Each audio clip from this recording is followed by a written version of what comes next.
আমরা এখানে কিন্তু অনেক ব্যক্তি আছি নামাজি, ঠিক কিনা বলেন? অনেক ব্যক্তি এখানে আছি যারা নামাজ পড়ি, 5 ওয়াক্ত নামাজেই পড়ি, কিন্তু দুঃখের বিষয় হলো আমরা জামাতের সহিত পড়ি না, পড়ে নেই, একা একাই পড়ি নেই, বাসায় পড়ি নেই, বিভিন্ন জায়গায় পড়ি নেই, কিন্তু জামাতের গুরুত্ব আমাদের ভিতরে আসে না। কিন্তু জামাতের কি গুরুত্ব নেই? জামাত তো ফরজ হয়েছেই, নামাজ তো ফরজ হয়েছেই জামাতের মাধ্যমে। আল্লাহ রাব্বুল আলামিন কি বলেছেন? ওয়া আকিমুস সালাত ওয়া আতুজ যাকাত, তোমরা নামাজ কায়েম করো, যাকাত প্রদান করো, ওয়ারকাউ মা'আর রাকিঈন, এবং রুকুকারীদের সাথে রুকু করো। এর ব্যাখ্যায় এটাও এসেছে যে জামাতে নামাজ পড়তে হবে আপনাকে। জামাতে নামাজ পড়ার ফায়দা কি? আল্লাহ রাসূল সাল্লাল্লাহু আলাইহি সাল্লাম বলেছেন, সালাতুর রাজুলি ফিল জামাআতি তাজিদু আলা সালাতিহি ওয়াহদাহু 27। যে ব্যক্তি একাই নামাজ পড়ে, যে ব্যক্তি একাই নামাজ পরিহার করে জামাতের সহিত আদায় করে, তাহলে ওই ব্যক্তির একাই নামাজ পড়ার থেকে 27 গুণ সওয়াব বেশি। 3টা হাদিস আছে, 20 গুণের কথা আছে, 25 গুণের কথা আছে, 27 গুণের কথা আছে। তাহলে আপনি মনে করেন ফজরে 2 রাকাত ফরজ নামাজ পড়লেন, যা সওয়াব দিবেন এর থেকে 27 গুণ আপনাকে সওয়াব বেশি দিবেন। তাহলে এটা কত বড় নিয়ামত না আল্লাহ রাব্বুল আলামিনের। এই একদিনে জামাতে নামাজ পড়লে, একবার জামাতে নামাজ পড়লে যে সওয়াবটা আপনি পাবেন, এই সওয়াব যদি আপনি একাই হাসিল করতে চান তাহলে আপনাকে প্রায় 1 মাস সময় লেগে যাবে। অথচ এক মাসের সওয়াবটা আল্লাহ রাব্বুল আলামিন আপনাকে এক বেলায় দিয়ে দিতেছেন, এক ওয়াক্তেই দিয়ে দিতেছেন। এরপরে এটাও বলা যায় আল্লাহু ইউদাইফু লিমান ইয়াশা, এবং আল্লাহ রাব্বুল আলামিন এটাকে বৃদ্ধি করে দিবেন যা ইচ্ছা তিনি চান। এরপর আমরা দেখবেন যে অনেকেই জামাতে নামাজ পড়লেও ফজর এবং এশার নামাজে কিন্তু আমরা শরীক হতে চাই না।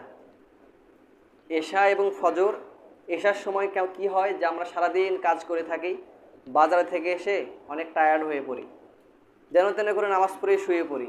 আর ওইদিকে ফজরের সময় তো আজান দিতে দিতে ঘুম থেকে উঠতে উঠতে এদিকে নামাজের সময় শেষ হয়ে যায়, আমরা শুধু উঠে 2 রাকাত নামাজ পড়ে আবার শুয়ে পড়ি। এমন হয় কি হয় না?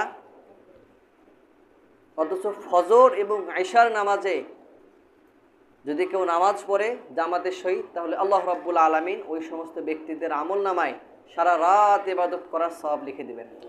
সুবহানাল্লাহ পড়েন। আল্লাহ রাসূল সাল্লাল্লাহু আলাইহি সাল্লাম বলেছেন, মান সাল্লাল ইশা ফিল জামাআতি কানা কা কিয়ামি নিসফি লাইলা ওয়া মান সাল্লাল ইশা ওয়াল ফাজরা ফি জামাআতিন কানা কা কিয়ামি লাইলা। যে ব্যক্তি ইশার নামাজ জামাতে পড়লো তাহলে সে অর্ধরাত্রি দাঁড়িয়ে দাঁড়িয়ে নামাজ পড়ার সওয়াব সে অর্জন করলো। এরপর যে ব্যক্তি ফজরের নামাজ এবং ইশার নামাজ একসঙ্গে জামাতের সহিত আদায় করে, তাহলে ওই ব্যক্তির আমল নামায় আল্লাহ রাব্বুল আলামিন সারা রাত দাঁড়িয়ে ইবাদত করার সওয়াব দিয়ে দিবেন। তাহলে এর গুরুত্ব অনেক না বলেন? অনেক গুরুত্ব। তাহলে আমরা কেন আসি না মসজিদে? একটু হেঁটে আসি এখানে।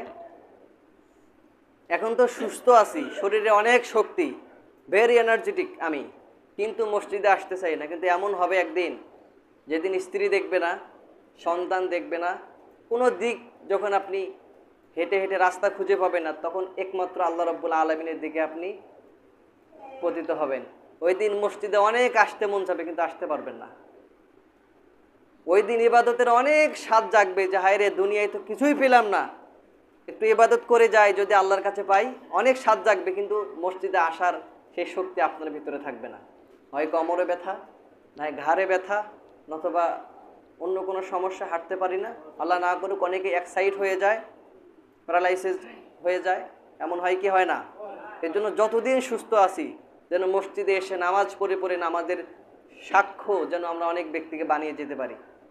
নামাজের সাক্ষ্যদাতা, নামাজের সাক্ষী যেন গ্রামের প্রত্যেক নামাজি ব্যক্তিকে রেখে যেতে পারি। মসজিদে এসে এসে বিভিন্ন জায়গায় নামাজ পড়ে যেন নামাজের এই কার্পেটগুলো আমাদের জন্য সাক্ষী দেয়, টাইলস যেন আমাদের জন্য সাক্ষী দেয়। আল্লাহুম্মা আমিন পড়েন।